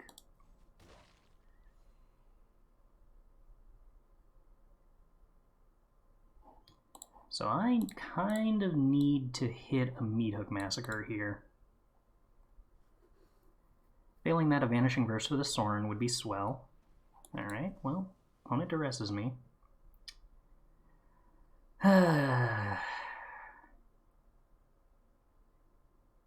Sorin's pretty bad, because they just have a board state capable of dealing with it. Although it does get better if I find a board wipe. I think I take Vanishing Verse and go blank, and give the opponent their choice of which of those they want to take. I think if I take the Sorin, they leave me with Sorin, and I think both of these spells currently on this board state are better than Sorin. Especially around more top decks.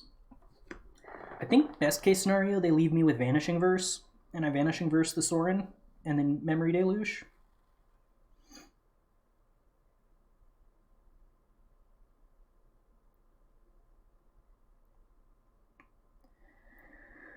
I mean, Go Blank is pretty brutal for them, but I can't Go Blank and Memory Deluge unless I Memory Deluge first and hit an untapped land, or just draw an untapped land, both of which are probably things they'd rather me do than draw a non-untapped land. And I believe at this point literally every land in my deck is untapped.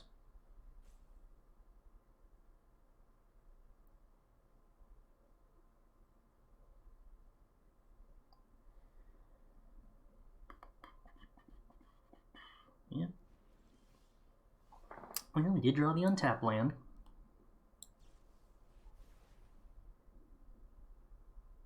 Okay. So I take Memory Deluge and Path of Peril.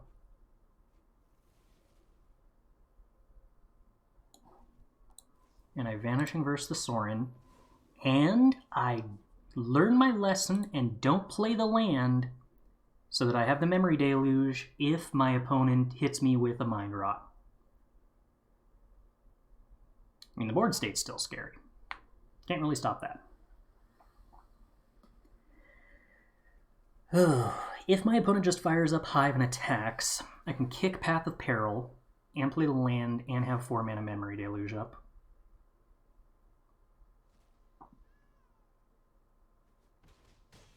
Taking damage, lots of damage, not ideal. More lands, not great. Take action. Vanishing Verse, unfortunately, not super great here compared to a land. Draw more Memory Deluge. Okay. Well, that means we kick Path of Peril, kill the tokens in the Edgar. I guess there might have been some consideration to not kicking Path of Peril, holding up Vanishing Verse on the Hive, and just being willing to get beaten by the 4/4, and then I could play Memory Deluge? Maybe. Verse can exile Eye Tyrant, yes. I just didn't have the mana necessary to like make super efficient plays. But maybe I'm not supposed to kill the Edgar there. Maybe that's the difference.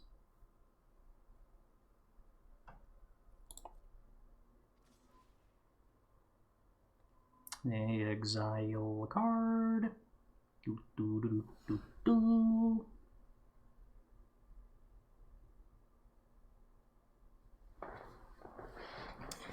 Go blank gone.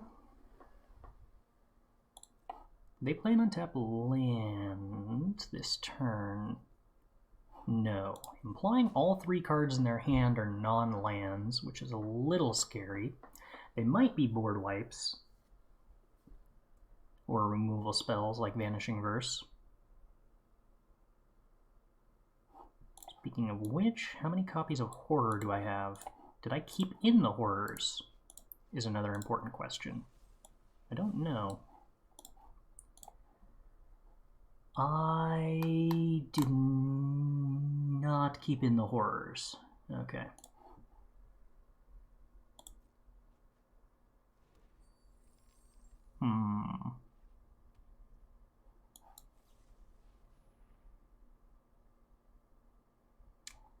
Vanishing Verse and Disdainful Stroke are playable cards. The Edgar Markov's still sort of an issue.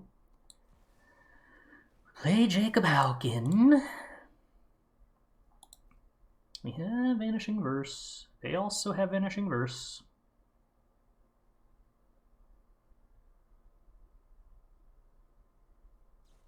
They wish to Vanishing Verse. That's probably good for me. Do I Memory Deluge here? Turn it back to night? Probably not. Or turn it back to day. Gaining a life would be nice, but I want a Vanishing Verse their land. Can't believe you'd throw Jacob out there like that.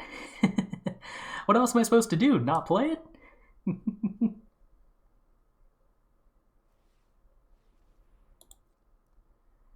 Oh, I actually wasn't supposed to play it, because now I can't play the Memory Deluge and Vanishing Verse a Hive, and I have to Vanishing Verse a Hive.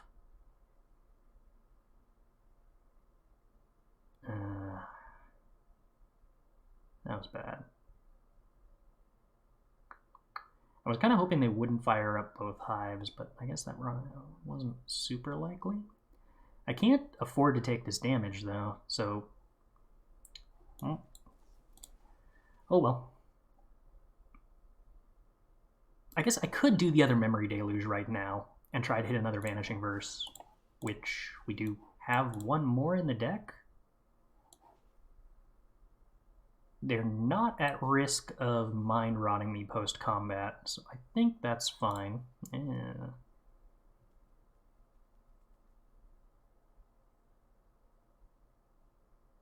I guess I'll take Jwari Disruption in case they try to duress me here.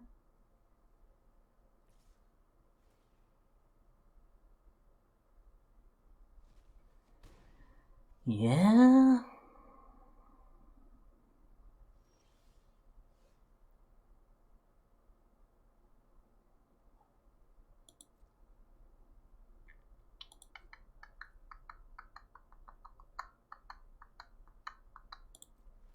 I think we hold on to the Jwari Disruption rather than playing it as a land. My logic being, We're going to get some loots with the Celestus. I'm running out of threats that actually answer this Edgar, weirdly.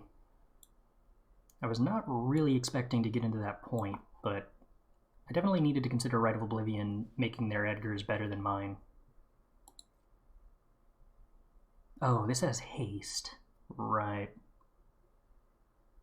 Shoot.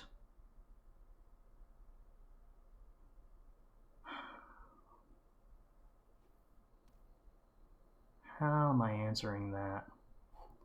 What do I have left in my deck? I have one Vanishing Verse at instant speed. That's literally the only way. I can hit something at instant speed off of Memory Deluge. And that doesn't stop me from dying.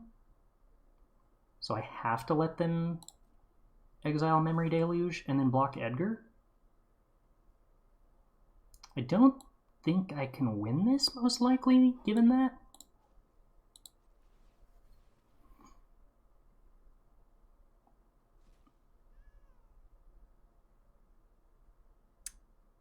I do get to not Jwari Disruption Vanishing Verse because they have a treasure token.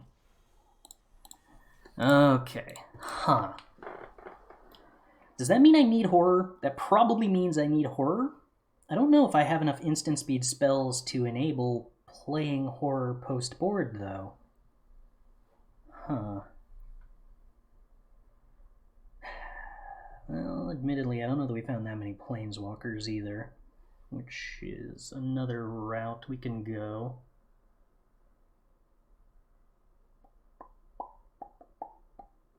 I could board in another Edgar. I guess that's probably better than an Iymrith, given the way those games seemed to play out.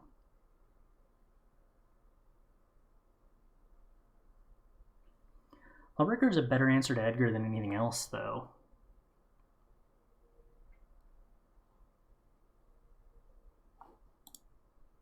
Still, Iymrith is real strong against them on curve.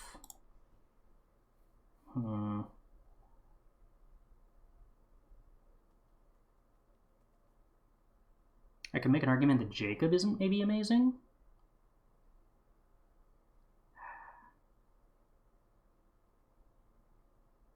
I can make an argument that Path of Peril isn't stellar. I still don't know whether I would prefer to be Iymrith or Hullbreaker Horror, though. Instant speed, Vanishing Verses. Vanishing Verses hit at instant speed other than Jwari Disruption. I guess I have Memory Deluge too, sort of. Huh. I think it's gotta be Iymrith. I don't like that too much.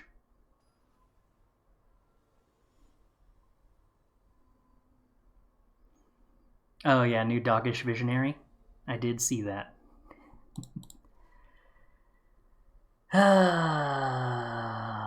Okay. On the play, Jacob Halkin on turn 2. I think that's good enough to keep, and then we hope the rest of this gets to 4 mana. Looks like it is getting close. Then we can start upticking Sorin, hopefully. Vanishing Verse, sure. Alright. Well, they had an answer to Jacob, so moment of truth time. Do we hit our 4th land drop? I don't hate our position if we do. They can take one of our 4 drops. Cap once out.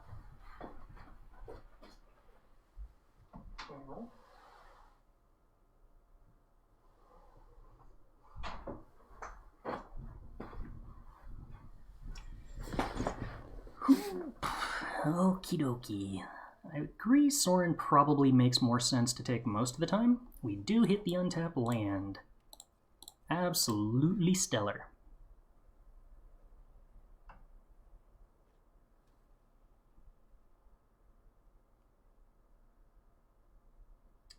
I'm gonna be annoyed if the opponent resolves an Edgar. I think I can live through most other things. Unfortunately, they have an Edgar. We get 2 lands. Sure. We find the Jwari Disruption, I guess. We kind of have to play Edgar. I feel like I'm probably behind here. It's very easy for the opponent to go blank me at this point, and I'm kind of hosed by that.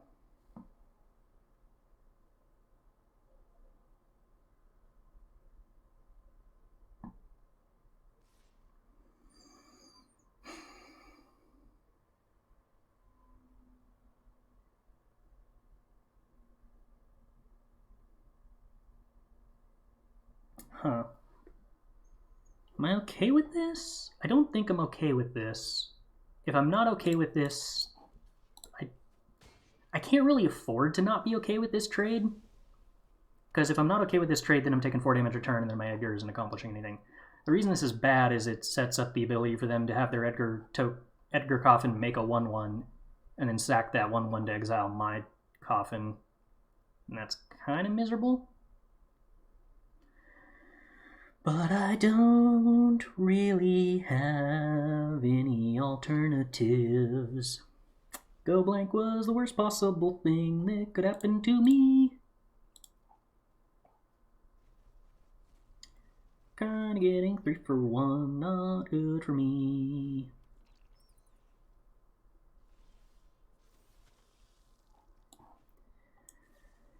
Yowzers. They're gonna have sacrifice fodder anyway. Getting rid of the eye twitch doesn't accomplish anything meaningful. I should save the Vanishing Verse for a bigger planeswalker that I can't answer. Oh, all of my card advantage has been answered so cleanly by 1 spell. Well, 2 spells. The Jacob Hauken was also card advantage. Sort of. Although the Jacob Hauken's also pretty easy for them to answer in general.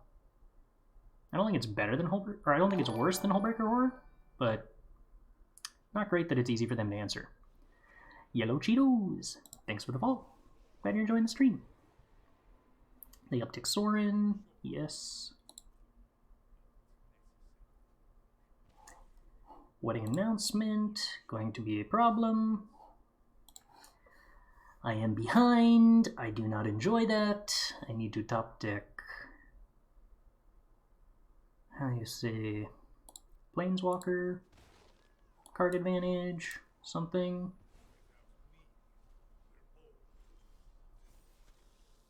Land, I guess. Also an option.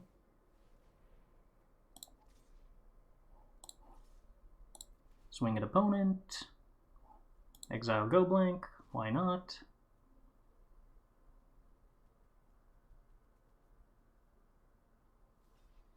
Opponent's gonna have an Anthem. It's gonna be a problem. Oh, not swinging because Edgar transforms next turn and buffs those vampires is a very, very, very, very strong reason to not swing.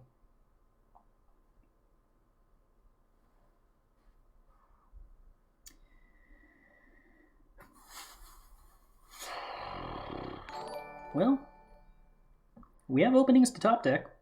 That's something.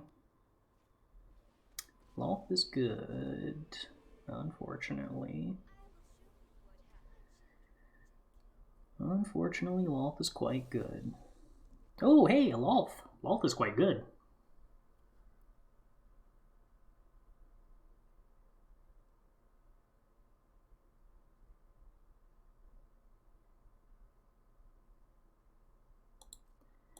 Alright, to combat.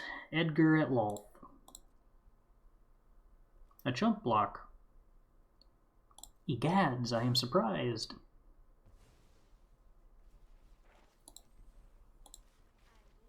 Opponent learns. I assume probably Mascot Exhibition. Most likely. Alternatively, no, with just white-black, I don't think... Oh, they can get the 3-mana Exile, a permanent, give me a 3/2, can't they? That's super effective against Edgar. Yeah.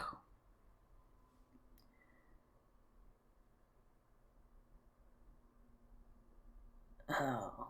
Yeah, I guess that's better, too. Shoot. Alright, play Lolth. One's going to have 2 attackers. I think we're just drawing cards. Guess we're just playing lands.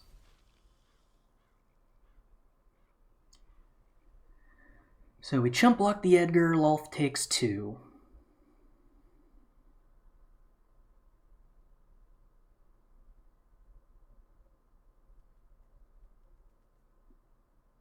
Kinda struggling to scrape our way back through card advantage here.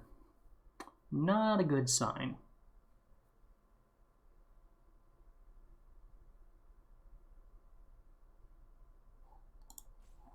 There's no real way around that Go Blank is just brutal against us. How do we do better against Go Blank?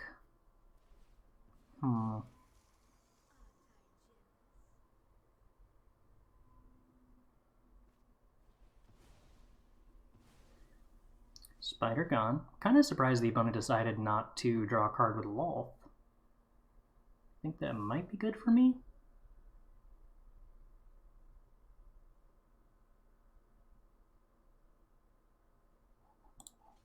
I will block Edgar.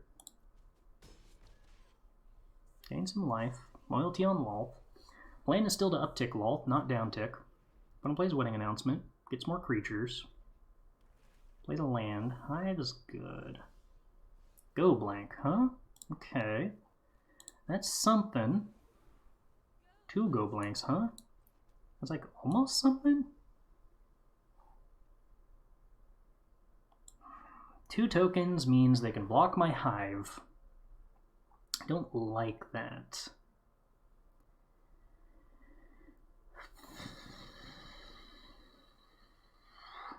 But if they block the Hive, then our 1/1 chump blocking Edgar keeps Lolth alive?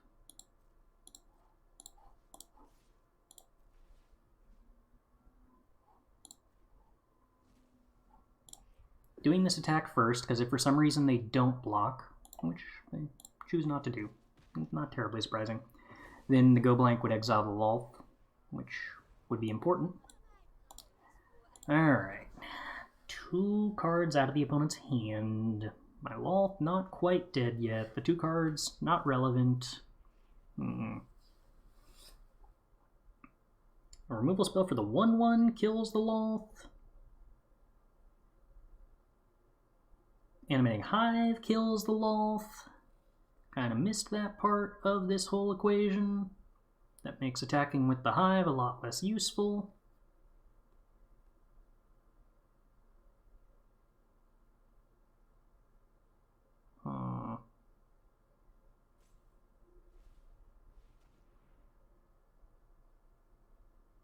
Kind of need to rattle off back-to-back Memory Deluges. I guess the good news is they have to attack with everything at the Lolth, which at least provides me with some life.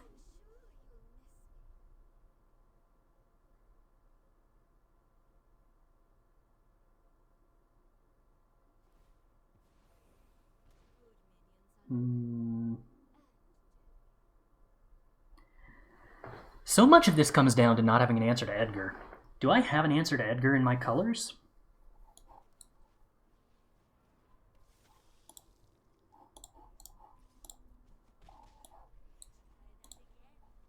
Turns into an artifact? Baleful Mastery? Yeah, I guess that's true, huh? Is there a way for that to be good? I mean, I could play the same sacrifice answer they play that answers Edgar, but not excited about that. Let's try a Scryfall search. Scryfall. Legal, in, standard, Esper, colors. At most these colors. Text is exile. Sort by mana value.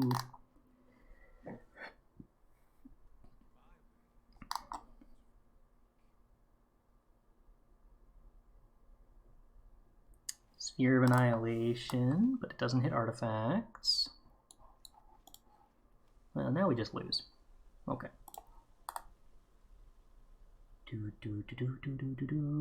Syncopate, but Disdainful Stroke is already supposed to be the answer. We just haven't succeeded at finding it.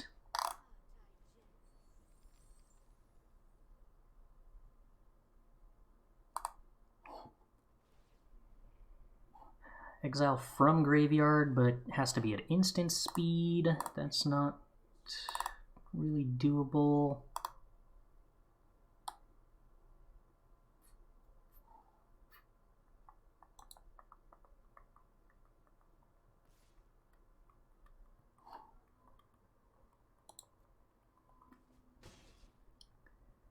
Wedding Festivity breaking the parity here quite nicely. There is Skyclave Apparition, I guess? Is that, like, actually good at all? Probably not.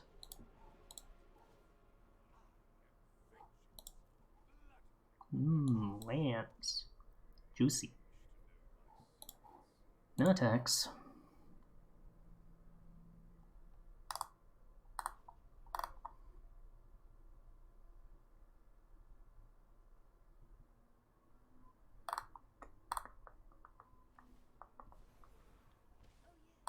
There's the possibility of reduced to memory with a learn board.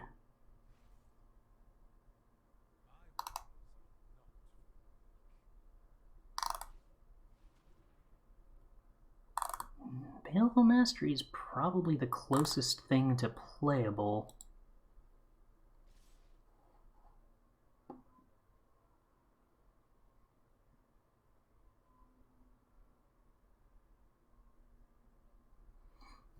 These are interesting attacks. Must have something they want to play post-combat then.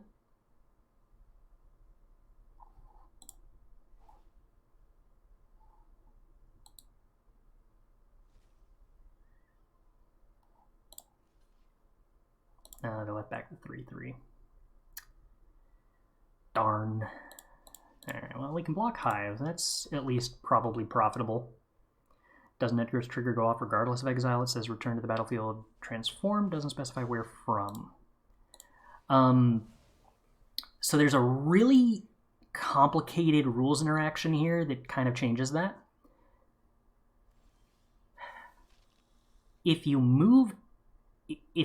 If this trigger said whenever Edgar dies or is exiled, return to the battlefield transform, then if Edgar was exiled, it would still come back from exile. But specifically, if Edgar goes to the graveyard and the ability triggers, and then it's moved from exile to somewhere else, because the trigger is the card in the graveyard, when it's moved to a different zone from the graveyard, be it hand or library or exile, that movement means that the object the trigger is referring to no longer exists and doesn't do anything. But you're right that sometimes, because it doesn't specify other effects, can wind up not caring. It's a little odd. We're going to have to exile Sorin here because we can't deal with the ultimate.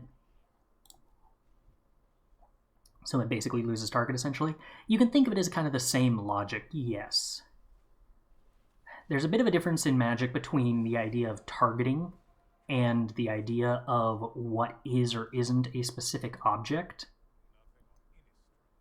in a programming sense. And Rite of Oblivion kills my coffin. That's not great.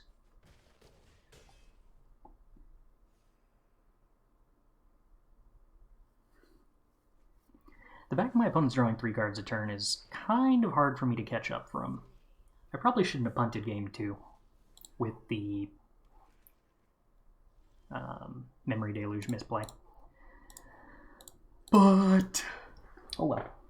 Live and learn.